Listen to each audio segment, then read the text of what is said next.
عليكم، مرحبا رفقاتي، كيفكم؟ شو اخباركم؟ وبعد ما خلصنا لكم قصة النبي صالح، اليوم حنرجع نكمل معكم بسلسلة قصص الأنبياء مع نبي عظيم من أنبياء الله تعالى، هو نبي إبراهيم عليه السلام. لاهي أنا متحمسة جدا لأعرف المزيد عن هذا النبي العظيم.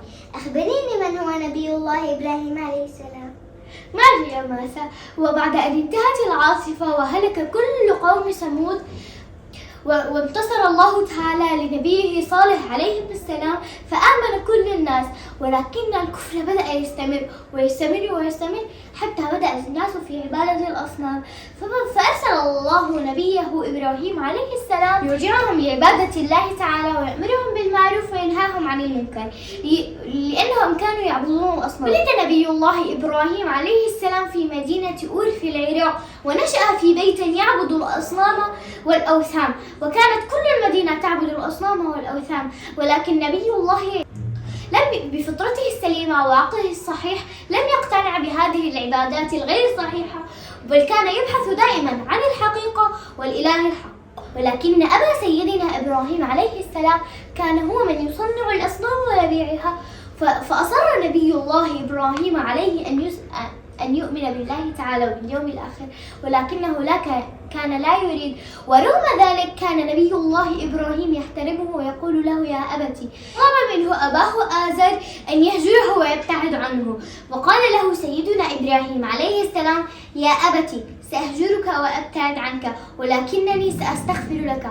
رغم كل هذا الذي فعله به آزر، ظل سيدنا إبراهيم يحترمه ويقول له يا أبتي، ولكنه لم يستمع له في عبادة الأصنام. اكتشف نبي الله إبراهيم عليه السلام أن الله هو الإله الحق.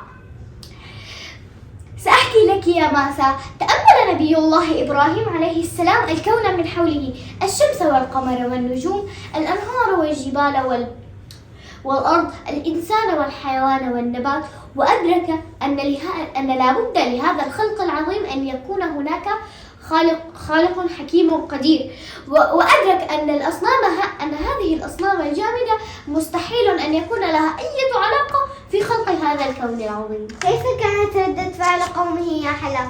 واصل نبي الله إبراهيم عليه السلام دعوته لقومه، وبعد أن رأى منهم إنكارا كثيرا أقسم لهم أن يحطم كل الأصنام لديهم. وفي يوم من الأيام خرج القوم إلى خارج المدينة، فذهب نبي الله إبراهيم عليه السلام إلى المكان الذي تتواجد فيه الأصنام وحطمهم جميعا ما عدا كبيرهم، وأخذ الفأس الذي دمر الأصنام به ووضعه عند الكبير.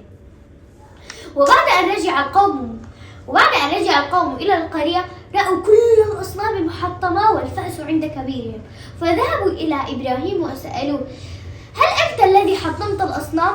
فقال لهم لا، وقال لهم بحجة أن الفأس كان موجودا عند كبيرهم أن كبيرهم هو من دمرها، ولو كان لهذه الأصنام حيلة كانوا دفعوا عن أنفسهم، مع أن صوابهم عاد إليهم في حينها، وأدركوا أن كبير الأصنام صنم لا يسمع ولا يرى ولا يبصر، ولكنهم عادوا إلى كفرهم، ولكنهم لم يجدوا حجة ليخبروا إبراهيم فيها، وقرروا أن يكيدوا له، وذلك بأن يلقوه في النار. جمعوا حطبا عظيما ووضعوه في حفرة وأشعلوا النار فيها، ومن شدة حرارة النار وضعوا سيدنا إبراهيم في منجنيق كي لا يتأذى أحد منهم، وقذفوا سيدنا إبراهيم عليه السلام من المنجنيق إلى النار. وقال سيدنا إبراهيم عليه السلام في حينها حسبي الله ونعم الوكيل، فأمر الله تعالى النار أن تكون بردا وسلاما على سيدنا إبراهيم عليه السلام.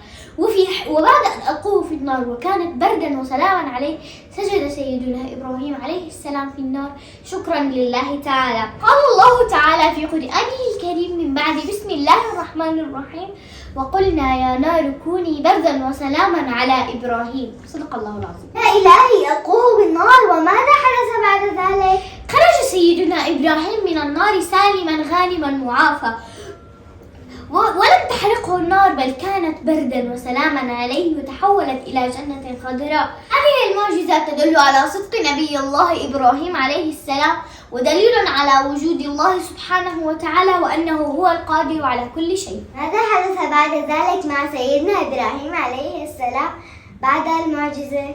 خرج سيدنا إبراهيم من النار وصلى سنين ثم وتزوج بامرأة اسمها سارة، وكانت جميلة جدا ولكنها عاقر لا تنجب الأطفال. وذهبوا بعدها إلى مصر، وأهدى فرعون السيدة سارة جارية تدعى هاجر، وبما أن السيدة سارة عاقر لا تنجب الأطفال أهدت السيدة هاجر إلى نبينا إبراهيم عليه السلام ليتزوجها وينجب منها طفلا، وبالفعل تزوجها سيدنا إبراهيم عليه السلام وأنجبت منه طفلا سيدنا إسماعيل عليه السلام. وبعد أن أنجبت السيدة هاجر ابنها إسماعيل، بدأت السيدة سارة في الغيرة من السيدة هاجر، فأخذ سيدنا إبراهيم عليه السلام السيدة هاجر وابنها وأخذهم إلى الشام، ومن الشام أخذهم إلى مكة المكرمة ووضعهم هناك. وبعد أيام قليلة بدأ الماء والطعام ينفذ من عندهم حتى نفذ بالكامل. بدأ إسماعيل يتلوى من شدة الجوع والعطش، فبدأت السيدة هاجر تجري بين جبلين وهما يعرفان بالصفا والمروة، وجرت حتى كملت السبع أشواط، وظلت تدعي ربها حتى جاءها جبريل في موضع بئر زمزم وفجر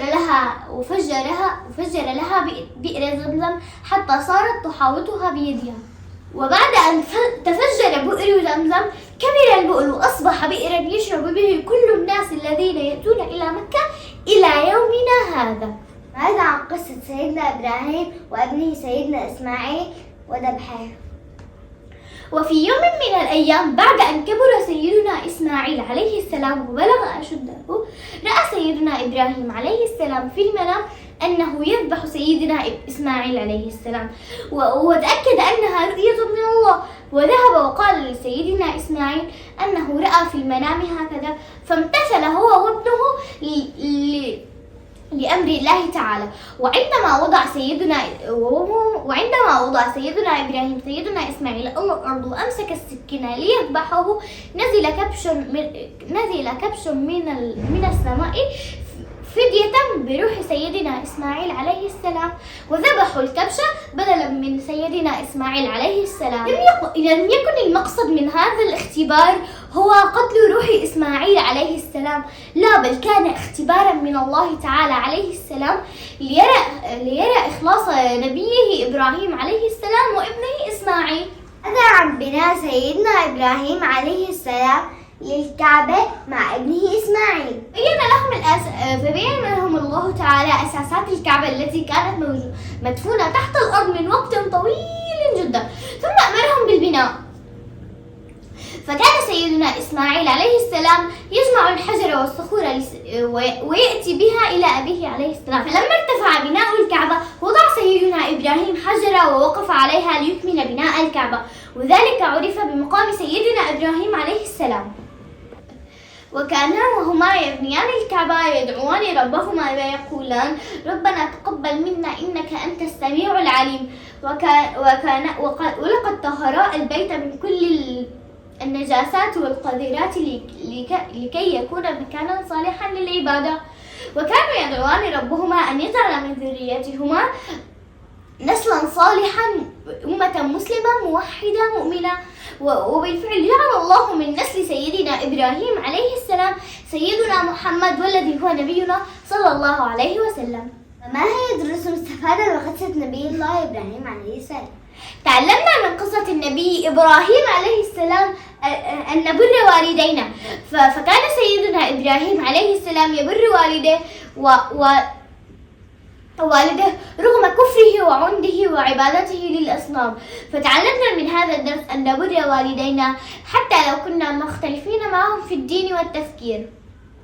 طاعة الله تعالى، فتعلمنا من هذه القصة أن نطيع الله تعالى، فرأينا كيف كان نبي الله إبراهيم عليه السلام سيذبح ابنه من أجل طاعة الله تعالى. وتعلمنا من هذه القصة أن نطيع الله تعالى تحت أي ظروف، والاستسلام لقضائه وقدره، الدفاع عن الحق. فلم يتردد سيدنا إبراهيم عليه السلام في الدفاع عن الحق رغم كل المخاطر التي كانت ستصيبه حينها. وعلينا أن لا نسكت عن كلمة الحق وأن لا نخاف من قول كلمة الحق. شكرا يا حلا على هذه القصة الممتعة، لقد تعلمت الكثير من دروسها. عفوا يا ماسة، وإن شاء الله أنتم كمان تكونوا استفدتوا من القصة وحبيتوا أدائنا كتير، وبس بنحبكم كتير وانتظرونا بقصة جديدة السبت المقبل.